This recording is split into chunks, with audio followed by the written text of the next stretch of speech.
मियाँ साहब, ये जो जंग थी और उसमें जो अब तो उनकी पार्लिमान में त्यारे गिरने की बात हो रही है, ये फरमाइए कि ये तो एक फुल ब्लोन वहाँ पे एक पॉलिटिकल क्राइसिस बन गया है और उनके जो वज़ीर दिफा हैं उन्होंने भी एडमिट किया है यहाँ पे, और यूँ लगता है कि मोदी साहब अभी कहीं फरागत ही ना इनकी हो जाए, क्योंकि उनकी जो पॉपुलैरिटी है वो प्लमेट कर रही है। हर चंद की उनकी जो अपोजिशन है वो बड़ी डिसरे में है, वो भी आइडियोलॉजिकली एक बैंकरप्ट ग्रुप के तौर पर ही समझा जाएगा उसको, क्योंकि जिन्होंने मोदी जिनके काबू नहीं आया, हिंदुत्वता के चक्कर में 3-4 टर्में जो है वो भुगता गया। तो मियाँ साहब, वहाँ पे अब एक आपको क्राइसिस नज़र आ रहा है इंडिया में?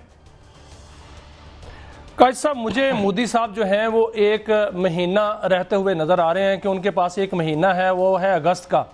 सितंबर में मुझे मोदी साहब की हुकूमत नज़र नहीं आ रही, क्योंकि मोदी साहब जो हैं वो घेरे जा चुके हैं। ना सिर्फ अपनी जो उनकी अपोजिशन है उन्होंने उसको घेर लिया है, बिहार का इलेक्शन वो बुरी तरह हार रहे हैं, और वहाँ पर जितनी भी पार्टीज़ हैं, वहाँ पर जितने अवाम हैं, वो मोदी जी के जितने पॉलिसीज़ हैं उनके भी खिलाफ हैं।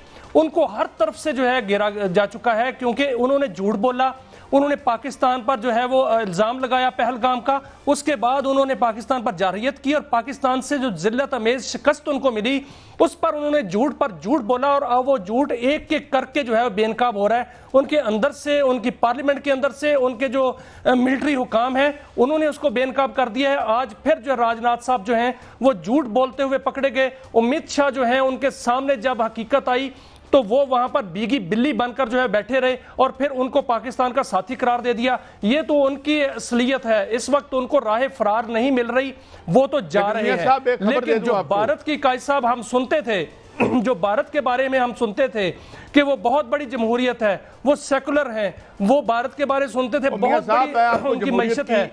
मैं आपको जमहूरियत की कहानी सुना देता हूं। आज डान के एडिटोरियल पे Javed Naqvi, very respected journalist, वो वहां पे इलेक्शन कमीशन के जरिए डकैती तैयारी कर रहा है, इलेक्शन की डकैती की मोदी।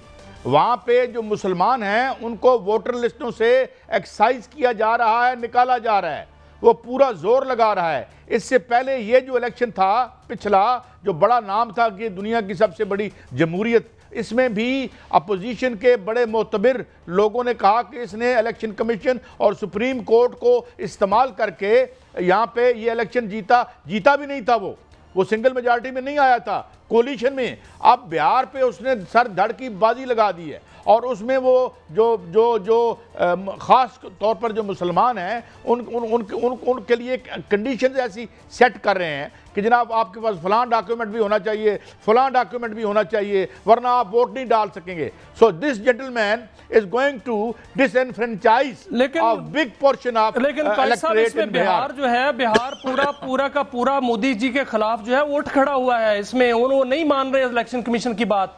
वहां पर जो अपोजिशन है और जो इनकी अपनी पार्टी के जो वहां पर नेता हैं वो भी इनकी बात नहीं मान रहे हैं। वो कहते हैं कि अगर उन्होंने इलेक्शन कमीशन में इस तरह के डॉक्यूमेंट्स मांगने थे तो 6 माह पहले मांगते। ये तो मोदी जी की चाल चलने वाली नहीं है। लेकिन मुझे खालिस्तान बनता हुआ नजर आ रहा है। सदर ट्रंप ने जो खत लिखा है आज, उसमें बाकायदा तौर पर नजर आ रहा है कि खालिस्तान बने ही बने। और जो इंटरनेशनल रिपोर्ट्स आ रही हैं वो बड़ी खतरनाक आ रही हैं इंडिया के बारे में। मेरे पास कुछ इसके बारे में कुछ पॉइंट्स हैं, मैं आपके सामने रखता हूं कि लिखा गया है उस जो रिपोर्ट्स हैं उसमें लिखा गया है कि दुनिया में सबसे ज्यादा गरीब इंडिया में पाए जाते हैं, और दुनिया में सबसे ज्यादा अनपढ़ इंडिया में पाए जाते हैं, दुनिया में सबसे ज्यादा बेरोजगार इंडिया में पाए जाते हैं। यह भी लिखा गया है कि 70% आबादी के पास बैतुल खला नहीं है, और उसमें लिखा गया है कि सबसे ज्यादा जिस्मानी अजाब बेचने वाले वो इंडिया में पाए जाते हैं, और जो फुटपाथ पर पूरे खानदान की तादाद है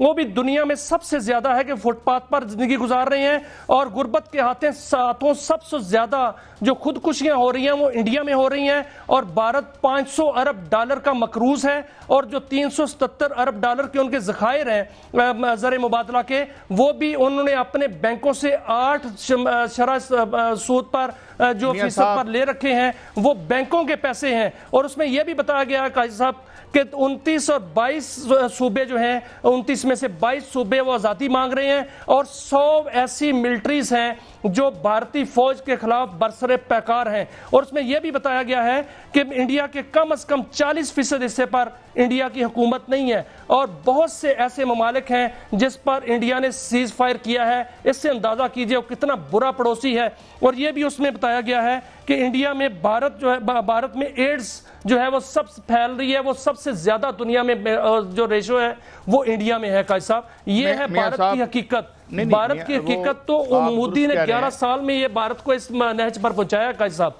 मियां साहब देखें, पहले सेकुलरिज्म का ड्रामा चलाया, वो फारो हो गया।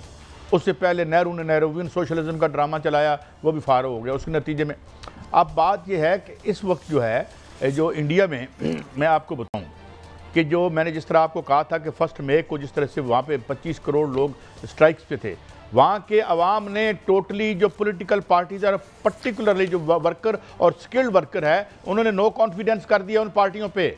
एक वहाँ पे पिछले साल उन्होंने एक मुआहिदा किया तमाम ट्रेड यूनियन में, वहाँ पे करोड़ों लोग हैं, 25-30 करोड़ लोग वहाँ ट्रेड यूनियन में मुनज़्ज़म हैं, और उन्होंने कहा था कि हमारे किसी एहतजाज में, और ये जो किसानों की जो ट्रेड यूनियंस थी जिन्होंने 14 महीने वहाँ पे किया, उनका कोई पार्टी यहाँ पे ना आए, कोई पार्टी हमें जो है अंदर। तो इसलिए हम ये समझते हैं कि उस सिस्टम पर टोटली, और ये सारी दुनिया में हो रहा है। उसकी वजह ये है कि अगर तो सिस्टम 200, 400, 500, 1000 बंदों के लिए बना है फिर तो ये बड़ा अच्छा है, लेकिन अगर वहाँ और भी लोग करोड़ों रहते हैं तो उसके बाद ये जो ट्रंप साहब ने कहा जी कि reduces 50 day ultimatum for Putin to 10 और 12 डेज, ये जो ट्रंप साहब हैं इनको भी जो है मेरे ख्याल में अपने जो इनके बड़े अच्छे तिब्बी माहिरीन होते हैं इनके यहाँ बड़े माशाल्लाह, उसमें बड़े पाकिस्तानी भी बड़े नामवर लोग हैं, तो इनको भी ज़रा देखना चाहिए, समझने कुछ नहीं आ रही। इन्होंने GDP का 3% जो है रेवेन्यू बढ़ाना है, कर्जा अलार्मिंग लेवल पे पहुंच चुका है। लेकिन काजी साहब मुझे तो बहुत बड़ी जंग नजर आ रही है जो ट्रंप साहब जो है वो धमकियां दे रहे हैं, 2 धमकियां दे रहे हैं। एक तो रूस को भी धमकी उन्होंने दी है, दूसरी जानब ईरान को भी धमकी दे दी है। मियां साहब, उन्होंने कहा कि अगर ईरान जैसे मुल्क से जूते खाए इजराइल ने, इन्होंने तरला किया कतर के प्राइम मिनिस्टर का कि हमारे जितने इंटरेस्ट हैं अपना मिडिल ईस्ट में, ईरान को कहो कि अपने हाइपरसोनिक मिसाइल वहां पे ना दागे। यानी हालत ये है, तो आप प्यूटन से लड़ने चल पड़े हैं, अब आप चाइना से लड़ेंगे। चाइना ने इस पिछली जंग में डेमोन्स्ट्रेट कर दी है अपनी हुकूमन एक्सपर्टीज़ और अपने जो जंगी आलात की सुपीरियॉरिटी है वो उसने इस्टेब्लिश कर दी है। अब सवाल ये है कि इस जवाल को अरेस्ट करना चाहते हैं, और वो भी किस तरह, वो टैरिफ बढ़ा के। टैरिफ ने अमरीकी अवाम का मजीद बुरकस निकाल देना है, वही सारे टैरिफ की जो कीमत है वो अमरीकी अवाम देंगे, मसूख के पास कुछ नहीं है। लेकिन काजी साहब देखें, मुझे तो लग रहा है कि एक बहुत बड़ी जंग जो है वो नजर आ रही है, क्योंकि एक जानिब जो है वो ट्रंप साहब ये कह रहे हैं कि 6 बड़ी जंगें मैंने रुकवाई हैं, दूसरी जानिब वो धमकियां दे रहे हैं। ईरान को भी उन्होंने धमकी दी है, उन्होंने कहा कि ईरान ने अगर अपना जौहरी प्रोग्राम जो है तर्क ना किया तो हम एक चुटकी में उस पर जो है हमला कर देंगे, उसको तबाह कर देंगे। इसराइल जो है वो भी धमकी दे रहा है। तीसरी जानब आप देखें कि रशिया को भी धमकी दी जा चुकी है। तो ये अगर हमला होता है ईरान पर, तो ईरान के वजीर खारजा ने कहा है कि हम बहुत सरप्राइज देंगे, बहुत बड़ा, और इतना बड़ा नुकसान देंगे जिसको छुपाया नहीं जा सकेगा। मियां साहब, प्रोग्राम हम खात्मे की तरफ लेके जा रहे हैं, लेकिन जंग और है। वो जंग ये है कि इजराइल के इशू पे अवाम खड़े हो गए हैं, वेस्ट के और मगरब के जो लोग हैं वो खड़े हो गए हैं। इस तरह इजराइल जो है वो हमारे यहाँ भी इंसर्जेंसी की ज़ाहिर है अमेरिका के साथ हैंड इन ग्लव है, बलूचिस्तान और ये जहाँ पे सारी मुदाखलत करते हैं, मगर सबसे बड़ा जो आप इजराइल की बात कर रहे हैं, इजराइल जो है वो तो हर तरफ बदमस्त हाथी की तरह जो है बढ़ रहा है।